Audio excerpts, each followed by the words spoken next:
primary HR activities is to manage employee attitudes and behaviors.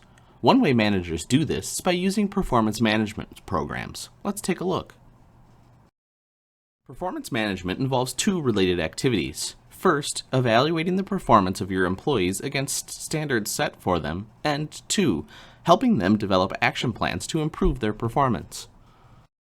In general, performance management activities may be used for administrative or developmental purposes. The first purpose is administrative in nature because it directly affects the firm's administrative decisions regarding its workforce. The second purpose of performance management is developmental in nature, using performance evaluation information to help employees improve their performance and add value to the company. Thus, performance appraisals serve several vital roles in terms of identifying employees' training needs. As shown here, there are 5 steps related to developing and implementing a good performance management process, starting with identifying performance dimensions. Performance dimensions relate to the specific tasks and activities for which employees are responsible. Although an individual's performance can be evaluated using a global performance measure, the jobs people perform generally consist of multiple performance dimensions. A job's performance dimension should reflect the reasons it exists in the first place. The performance dimensions should reflect the tasks, duties, and responsibilities of that job. Understanding the concept of performance dimensions serves as a starting point for developing an effective performance management system. Knowing what performance dimensions should be evaluated does not necessarily translate into an effective performance management system. Rather, you have to be able to measure an employee's level of performance on the dimensions you've identified. Effective performance evaluation systems use performance measures that are valid, have clear standards, and are specific. Performance measures must be reliable and valid. Reliability refers to how well the measure yields consistent results over time and across raters. Validity is the extent to which you are measuring what you want to measure and how well it is done. Essentially, validity means that your performance measures reflect the actual performance of your employees. Sometimes, however, performance evaluations go awry because the measures used are deficient or contaminated. One key consideration in developing performance measures is clarifying the level of expected performance or performance standards.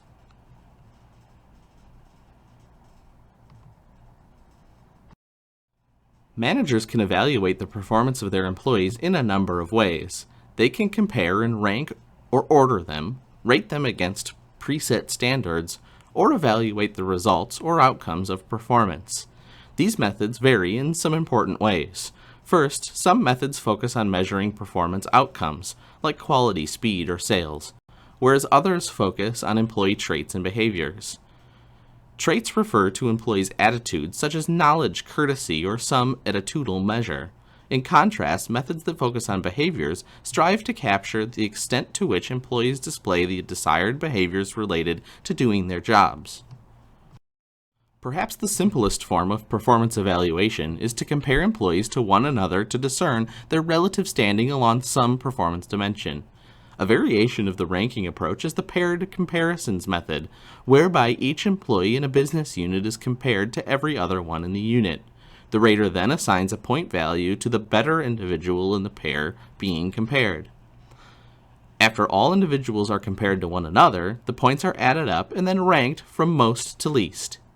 Another form of individual comparison is the forced distribution approach, whereby managers are forced to distribute employees in one of several predetermined categories. They must either use the entire range of the performance scores. This forces managers to be more critical in terms of which employees truly are exceptional, average, and poor.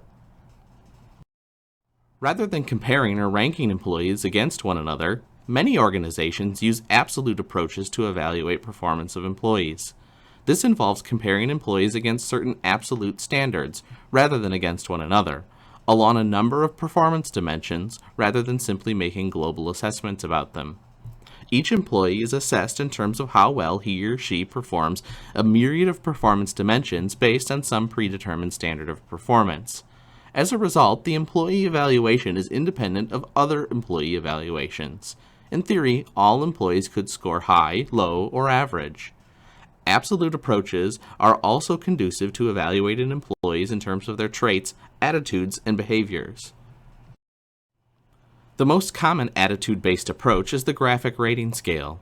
Using graphic rating scales, raters evaluate employees based on various traits or attributes they possess relevant to their performance. A rater might be asked to evaluate the extent to which an individual is cooperative in performing a job.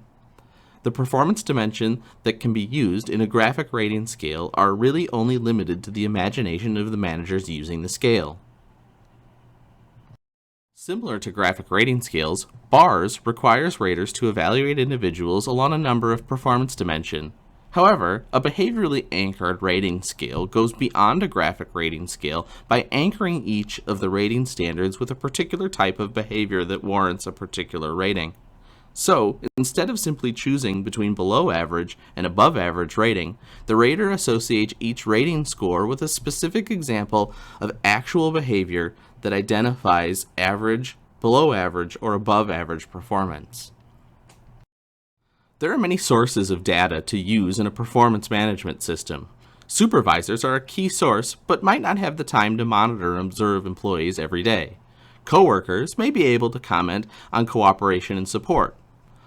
Self-appraisal occurs when an employee evaluates his or her own performance and gives their perspective. Subordinates may be hard to separate skill from likability, but could be a useful tool in performance management. Finally, customers and their satisfaction levels can report good or bad experiences. As you have learned, there are many different sources of data, each with advantages and disadvantages. In an attempt to try to capture all relevant data from different sources, some organizations use 360-degree appraisals, which involve gathering data from as many sources as possible. Because this approach tends to be very comprehensive, the performance of employees is more accurately depicted. As you can imagine, however, sorting through all that performance data can become cumbersome. One thing to consider when evaluating the performance of employees is the relative importance or weight of each performance dimension. Each job differs in terms of how it adds value to the organization. Some forms of contributions might be more important than others in particular jobs, and weights are used to adjust the relative importance for those different dimensions. Certain biases enter into the performance appraisal process. They include the halo or horn error, where overall positive or negative view of employee performance issues bias the ratings given on individual criteria. The contrast effect is where a manager artificially inflates or deflates a rating after comparing an employee to another individual. The primacy error is where earlier impressions of individual biases lead to later evaluations of the person. The recency error focuses on employees' performance near the time of the evaluation. The similar to me error is when managers rate more highly employees who resemble them in some way.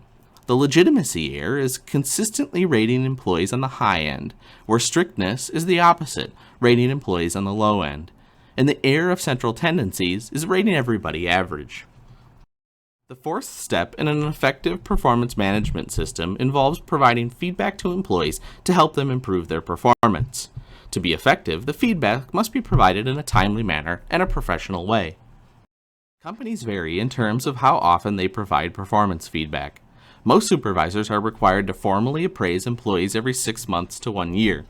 Providing feedback to your employee is an ongoing task, however.